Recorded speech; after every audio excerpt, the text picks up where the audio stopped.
नमस्कार दोस्तों, मैं विजय तिवारी। स्वागत है आपका हमारे YouTube channel the book society में, जहां हम आज की क्लास में सब्जेक्ट कोड BEVAE 181 की जो सीरीज चल रही है हमारी, उस सीरीज में आज हम ये पढ़ने वाले हैं कि पर्यावरण से जुड़े जो बहुत सारे अंतर्राष्ट्रीय संगठन हैं, एजेंसियां हैं और जो पर्यावरण को लेकर सम्मेलन हुए हैं वो कौन कौन से रहे हैं। तो उनमें से कुछ प्रमुख संगठनों के बारे में हम पढ़ने जा रहे हैं जो लगातार एग्जाम में पूछे जाते हैं।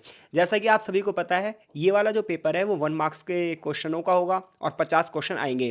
तो आज की क्लास में हम कुछ महत्वपूर्ण अंतर्राष्ट्रीय संगठनों को पढ़ेंगे, उनके हेडक्वार्टर्स कहाँ पर है वो पढ़ेंगे और किस लिए वो संगठन बनाए गए थे। ऐसी कुछ एजेंसियां और कुछ अंतर्राष्ट्रीय जो सम्मेलन हुए हैं उनकी चर्चा यहाँ पर की जाएगी।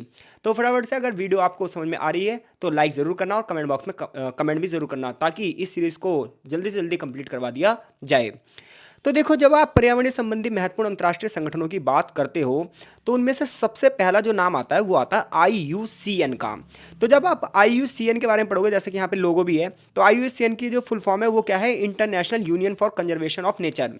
तो IUCN जो है वो विश्व का सबसे पुराना और सबसे बड़ा वैश्विक पर्यावरण नेटवर्क है। इसकी स्थापना अक्टूबर 1948 में हुई थी और उस समय जो ये नाम जाना जाता था, इसका पुराना नाम था वर्ल्ड कंजर्वेशन यूनियन। इसका मुख्यालय की बात करें, इसके हेडक्वार्टर की बात करें तो ये स्विट्जरलैंड में एक जगह है ग्लैंड नाम की। तो स्विट्जरलैंड के ग्लैंड में इसका हेडक्वार्टर है। IUCN जो है ये सरकारी संगठन और गैर सरकारी संगठन, इसमें दोनों ही सदस्य होते हैं। यानी कि IUCN में जो लोग होते हैं उसमें सरकारी संगठन भी इसके सदस्य हैं और गैर सरकारी संगठन भी हैं। 200 से ज़्यादा सरकारी संगठन IUCN के आज सदस्य हैं और इसके अलावा 1000 से भी ज़्यादा गैर सरकारी संगठन जो कि NGO सेक्टर होती है वो IUCN के सदस्य हैं। भारत की बात करें तो भारत IUCN का जो सदस्य है वो 1969 में बना था। तो यहाँ से देखो, ये पॉइंट टू पॉइंट ही नोट्स हैं, आप इसे बहुत ध्यान समझना, स्क्रीनशॉट भी ले सकते हो आप। इसके अलावा टेलीग्राम ग्रुप में इसकी PDF ऑलरेडी भेज दी जाएगी, तो आप वहाँ से भी इसे पढ़ सकते हो। तो देखो, IUCN से कौन कौन से क्वेश्चन बन सकते हैं। सबसे पहला कि पर्यावरण से संबंधित सबसे पुराना संगठन कौन सा है, तो क्या ऑप्शन लगाओगे आप, IUCN। IUCN की स्थापना कब हुई है, 1948 अक्टूबर में। ठीक है, पहले से किस नाम से जाना जाता था, वर्ल्ड कंजर्वेशन यूनियन के नाम से जाना जाता था। अगर वो पूछे IUCN का हेडक्वार्टर कहाँ पर है, तो कहाँ बताओगे आप, IUCN का हेडक्वार्टर है स्विट्जरलैंड के ग्लैंड में। ठीक है भाई। तो IUCN में क्या सरकारी और गैर सरकारी दोनों संगठन के होते हैं, बिल्कुल होते हैं। और भारत IUCN का सदस्य कब बना था, तो भारत IUCN का सदस्य बना था 1969 में। तो ये सारी चीज़ देखो, यहाँ पर एक एक पॉइंट टू पॉइंट चीज़ें लिखी हुई हैं। बहुत ही अच्छी ये PDF है जिससे मैं आपको ये पढ़ा रहा हूँ, तो इसे बहुत ध्यान से आप समझना और चाहो तो स्क्रीनशॉट लेकर इसे रख सकते हो। अब हम बात कर रहे हैं कि IUCN बनाया क्यों गया था, इसका मिशन क्या है, इसका दृष्टिकोण क्या है। तो IUCN जो है ये वैज्ञानिक रिसर्च को समर्थन करता है, पूरे विश्व में अपने प्रोजेक्ट चलाता है और सरकारी, गैर सरकारी और संयुक्त राष्ट्र यानी कि UNO तक ये क्या कर रहा है, वर्क कर रहा है, उनकी विभिन्न कंपनियों के साथ मिलकर कार्य कर रहा है। और इसका जो प्रमुख उद्देश्य वो ये है कि इंटरनेशनल कम्युनिटी को पर्यावरण के प्रति अवेयर किया जाए और साथ ही साथ नीतियां बनाई जाए, कानून बनाए जाए और उन कानूनों को जमीनी स्तर पर लागू भी किया जाए। पूरे विश्व में समाज को अवेयर कर रहा है, ये पूरे विश्व में समाज को प्रभावित कर रहा है। इसका प्रमुख उद्देश्य ना सिर्फ नेचुरल रिसोर्सेज को बढ़ावा देना है, बल्कि साथ ही साथ गरीबी को खत्म करना भी इसका एक उद्देश्य है। बायोडाइवर्सिटी को भी बचाना चाहता है ये, और जितने भी पौधों और पशुओं की प्रजातियां जो विलुप्त हो रही हैं उनको भी रोकना चाहता है ये संगठन, और इसके लिए वर्क कर भी रहा है और यही इसका मुख्य कार्य भी है। तो ऐसे में ये जो ऐसे जीव जंतु की एक लिस्ट भी जारी करता है जो संकटों में हैं।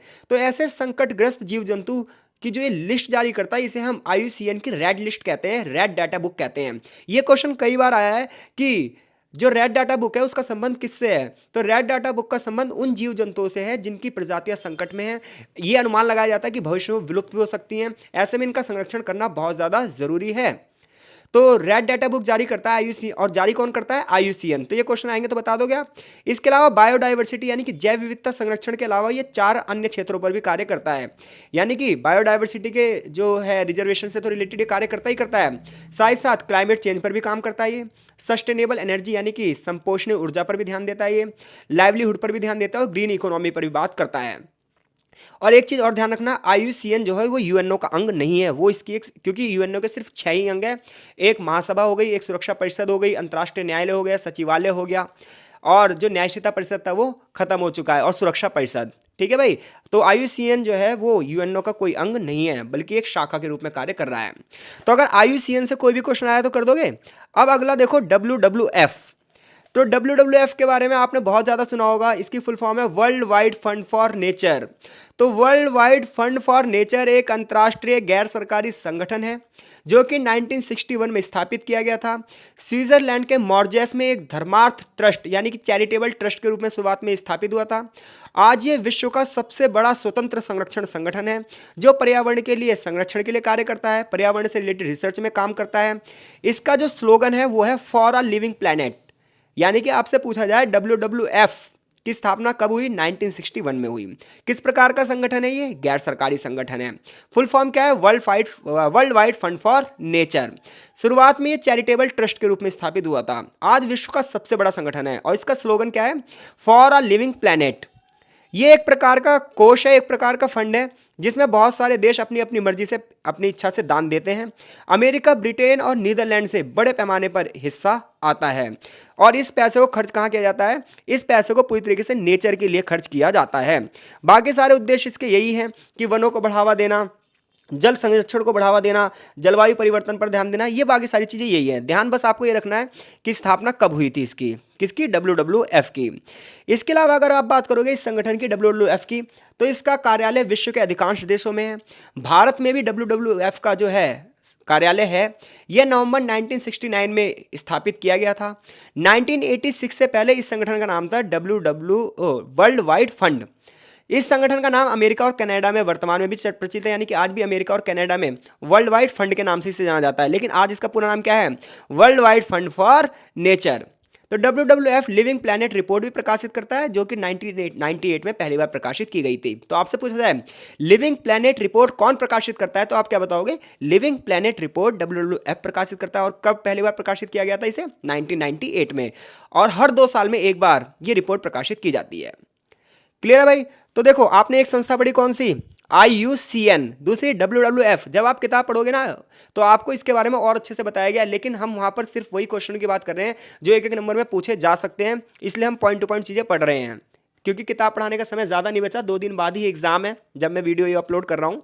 तो ठीक है भाई, तो बहुत ध्यान से इसे आप चीज़ें रखो, और जो अगले सेशन के बच्चे इसे देख रहे होंगे उनके लिए पहले से ही पूरी की पूरी जो किताब है वो अपलोड कर दी जाएगी।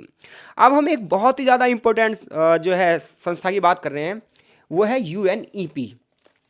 तो UNEP की फुल फॉर्म क्या है? तो UNEP की फुल फॉर्म है यूनाइटेड नेशन इन्वायरमेंट प्रोग्राम, संयुक्त राष्ट्र पर्यावरण कार्यक्रम। यूनेप की इसे शॉर्ट में यूनेप कहते हैं, UNEP को। ठीक है भाई? तो यूएनओ की महासभा के में मानव पर्यावरण पर एक मीटिंग हुई थी 1972 में स्टॉकहोम में।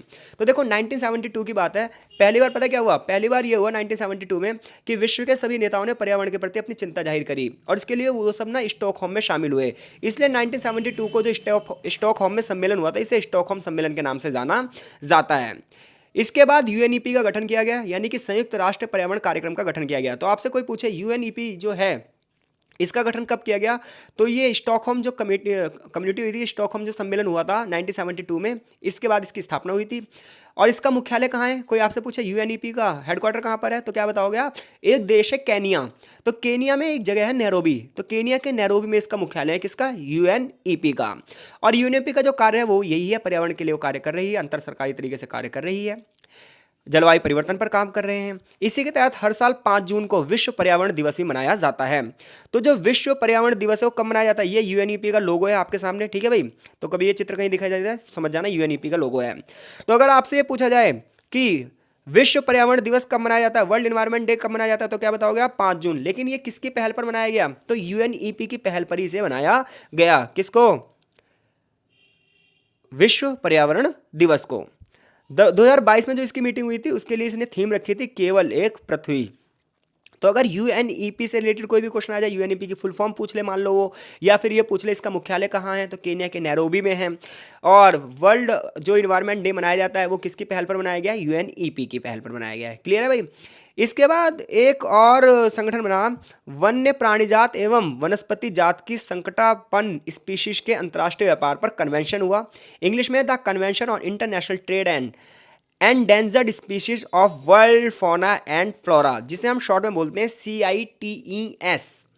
तो CITES की बात करोगे तो 1963 में जो IUCN था ना, IUCN के सदस्यों ने साइट्स का ड्राफ्ट तैयार किया, और 1973 में इसे बनाया गया और 1975 में इसे लागू किया गया।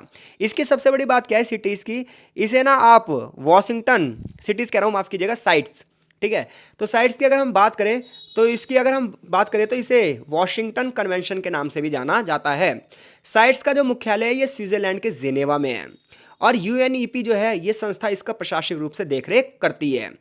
साइट्स उन राज्यों पर कानूनी रूप से बाध्यकर है, लीगली बाइंडिंग है जो इसमें शामिल हुए हैं, यानी कि जिन लोगों ने भी साइट्स में शामिल हुए हैं, जिन्होंने इस पर साइन किए हैं, वो लोग इसकी बातों को मानने के लिए क्या हैं, प्रतिबद्ध हैं, उन्हें इसकी बात माननी ही पड़ेगी। इसके लिए अलग अलग तरीके से 3 भागों में इन्हें बांटा गया है, अलग अलग देशों को अलग अलग स्तर पर रखा गया और प्रजातियों को भी अलग अलग स्तर पर रखा गया। लेकिन इतना डीपली वो आपसे पूछने वाला नहीं है, तो जितने मैंने क्वेश्चन पूछने वाले थे वो मैंने बता दिए। आगे सीएमएस के बारे में लास्ट टाइम भी पूछा गया था, अगर आप प्रीवियस ईयर क्वेश्चन देखोगे तो सीएमएस के बारे में उसने लास्ट टाइम भी पूछा था। तो सीएमएस की जो फुल फॉर्म है वो क्या है, convention on the conservation of migratory species of wild animals, यानी कि प्रवासी जंगली प्रजातियों के संरक्षण पर सम्मेलन। तो विश्व के स्तर पर वन्य जीवों और जितने भी प्रवासी जीव हैं उनके संरक्षण के लिए यूएनईपी ने एक पहल चलाई थी 1979 में, और जर्मनी के बॉन में एक संधि की गई थी जिसे बॉन सम्मेलन के नाम से भी जाना जाता है। तो वो पूछेगा जो सीएमएस है ये कौन सी मीटिंग के माध्यम से आया, ये बॉन मीटिंग के माध्यम से आया। भारत 1983 में इसमें जुड़ा है, ठीक है भाई।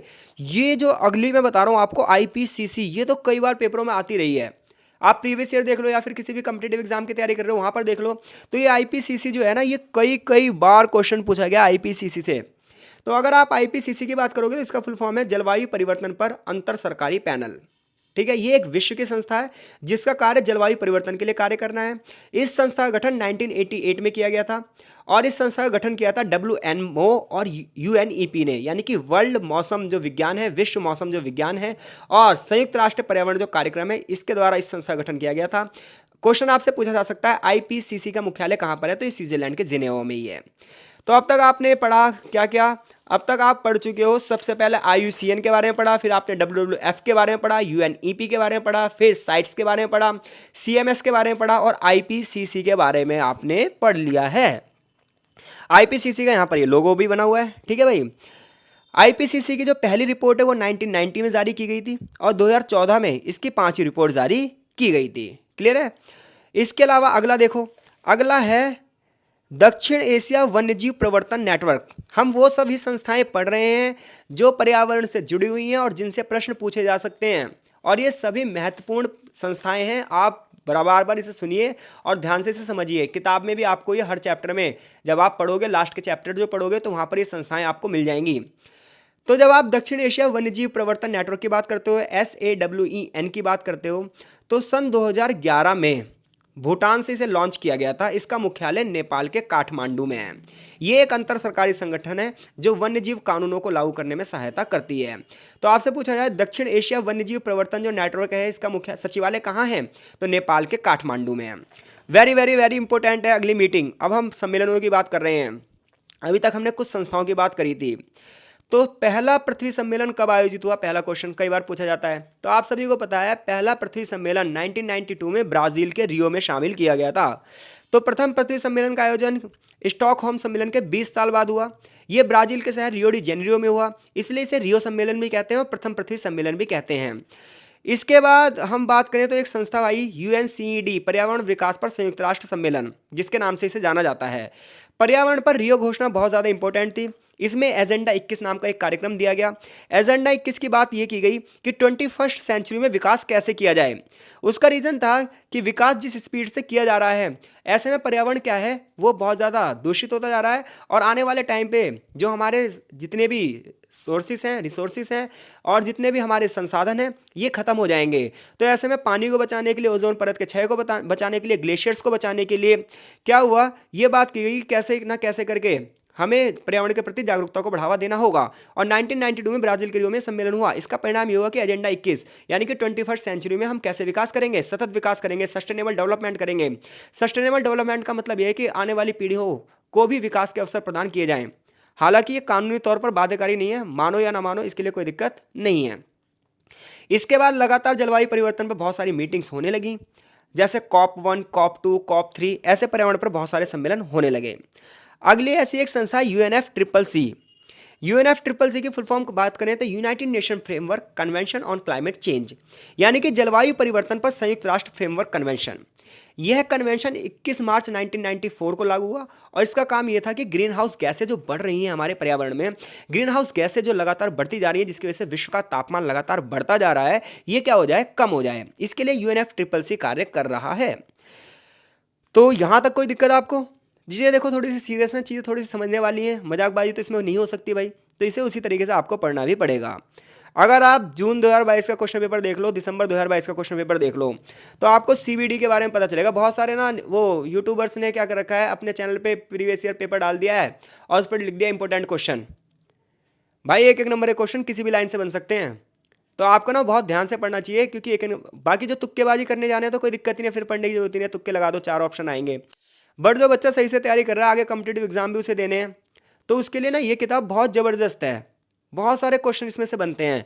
मेरी कोशिश रहेगी ज़्यादा से ज़्यादा क्वेश्चन की तैयारी करवा दी जाए, बट फिर भी आपका सहयोग मिलना बहुत ज़्यादा जरूरी है। आप कम से कम इतना सहयोग तो कर सकते हैं, कमेंट बॉक्स में कमेंट जरूर करो और वीडियो को लाइक ज़रूर करो। अब हम बात कर रहे हैं सीबीडी की, जो लगातार पिछले पेपर आप देखोगे तो पूछा गया है। तो सीबीडी की फुल फॉर्म क्या है? जैव विविधता पर सम्मेलन, कन्वेंशन ऑन बायोडाइवर्सिटी। इसके माध्यम से बहुत सारे कानून नियम तय किए गए हैं ताकि बायोडाइवर्सिटी को बचाया जाए। जैसे कि सबसे पहला कार्टाजेना जैव सुरक्षा प्रोटोकॉल। तो 29 जनवरी 2000 की बात है, जैव विविधता पर एक सम्मेलन हुआ और इसके जो पक्षकार देश थे, यानी कि जितने देश इसके पक्ष में थे, वो क्या हुआ, कोलंबिया की एक जगह थी कार्टाजेना। तो कोलंबिया की एक जगह थी जो कार्टाजेना, उस जगह पर ये लोग इकट्ठे हुए और इन्होंने यहाँ पर साइन किए, इसलिए इसे कार्टाजेना समझौता भी कहा जाता है, इसे सीबीडी भी कहा जाता है। 11 सितंबर 2003 को यह समझौता लागू कर दिया गया। इसका उद्देश्य ये था कि अब हमें ना बायोटेक्नोलॉजी का प्रयोग करना है और उसके खतरों को भी पहचानना है। मानव स्वास्थ्य और पर्यावरण को जो टेक्नोलॉजी से हानि हो रही है उससे भी इसे बचाना है। ठीक है भाई। इस प्रोटोकॉल को विभिन्न देशों के बीच जीवित संवर्धित जीव के नाम से भी जाना जा गया है, जिसे हम एलएमओ भी कहते हैं और इसी को जीएमओ के नाम से भी जाना जाता है। तो अगर आपसे पूछा जाए सीबीडी क्या है, तो जैव विविधता पर एक सम्मेलन है। इसे हम कार्टाजेना जैव सुरक्षा प्रोटोकॉल के नाम से भी जानते हैं। 2003 में लागू हुआ था और जो सम्मेलन हुआ था वो सन 2000 में हुआ था। क्लियर है भाई? यहां तक कोई डाउट किसी को? आगे देखो, नागोया सम्मेलन बहुत इंपॉर्टेंट है ये नागोया सम्मेलन। तो जैव विविधता पर जितने भी सम्मेलन हुए हैं, इन सभी ने जो 10वीं मीटिंग करी थी जापान के नगोया में की थी, इसलिए इसे नगोया मीटिंग के नाम से भी जाना जाता है। 18 से 29 अक्टूबर 2010 के बीच में आयोजित हुआ था। इस सम्मेलन की समाप्ति पर बात यही की गई थी, जितने भी जेनेटिक संसाधनों के उपयोग से होने वाले लाभ हैं, इसको सभी लोगों को प्रॉफिट बराबर बराबर बांटा जाना चाहिए। 2012 में जैव विविधता पर जो सम्मेलन हुआ था ये हैदराबाद में हुआ था। ठीक है भाई। इसके बाद 1997 में Rio+5 एक मीटिंग हुई थी, जिसे आप क्योटो प्रोटोकॉल के नाम से जानते हैं।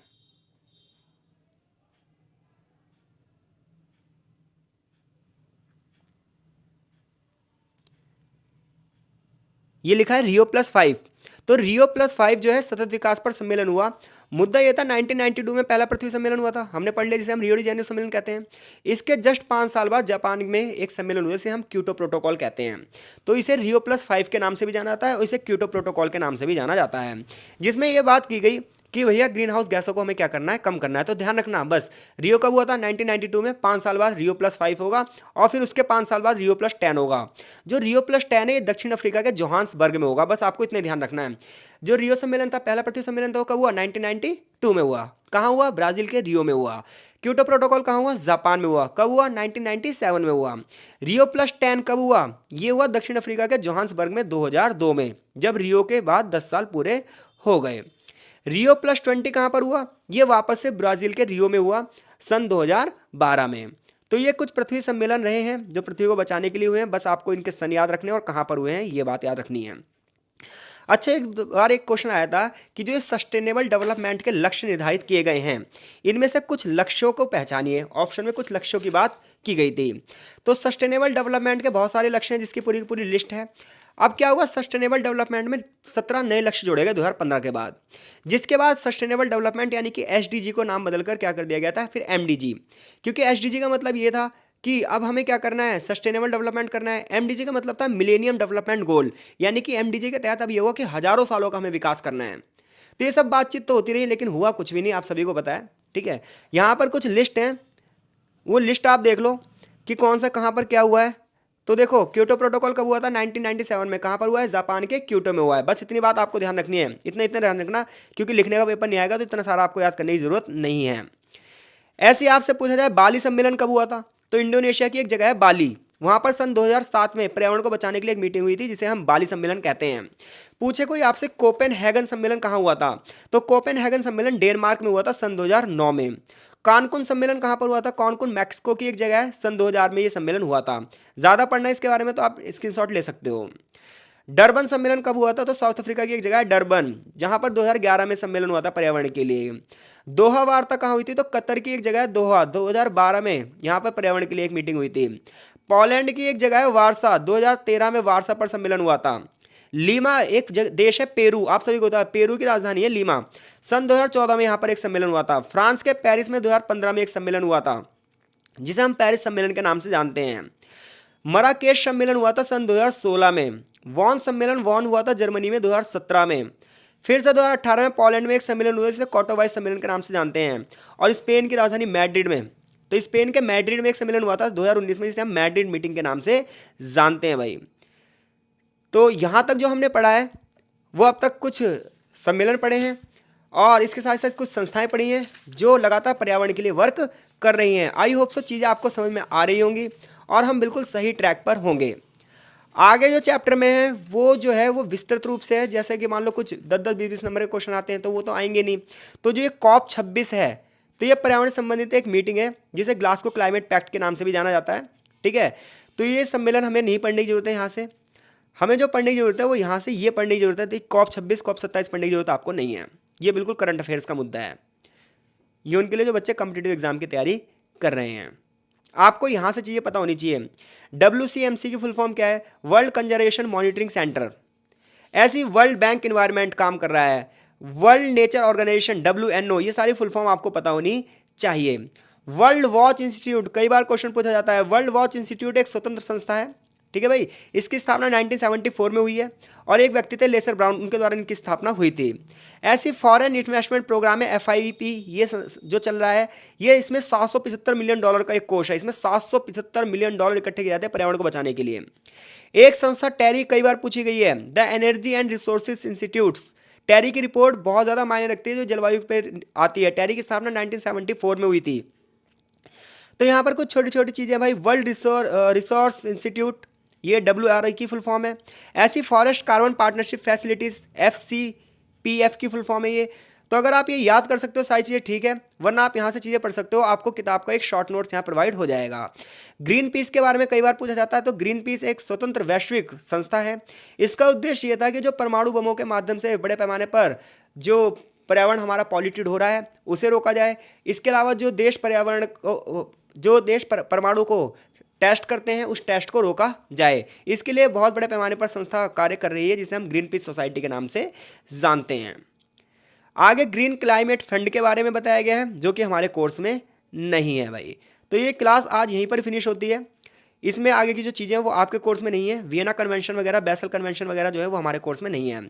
तो आगे भारत का जलवायु परिवर्तन में क्या योगदान है, उसके लिए भारत कौन कौन से कानून बना रहा है, ये जो चैप्टर है वो हम अगले पार्ट में बात करेंगे कि भारत जलवायु परिवर्तन पे कौन कौन समझौते कर रहा है। बट कमेंट बॉक्स में लगातार कमेंट करते रहिएगा, हमें बताते रहिएगा चीज़ें आपको समझ में आ रही हैं नहीं आ रही हैं, क्या इससे भी ज़्यादा विस्तार से आपको बताने की ज़रूरत है। तो आप बताते रहिएगा, उसी हिसाब से अगली वीडियो हम अपडेट करते रहेंगे। तो मिलते हैं आपसे नेक्स्ट वीडियो में, तब तक के लिए आपका बहुत बहुत धन्यवाद।